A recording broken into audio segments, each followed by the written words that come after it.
This 5-minute solution will show you how to share LinkedIn profile. Follow this easy and quick step-by-step guide to share your LinkedIn profile URL in Message.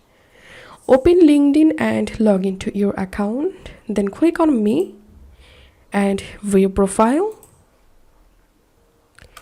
Once you are in your profile page, click on More and click on Send Profile in a Message and type a name or multiple names you want to share your profiles with.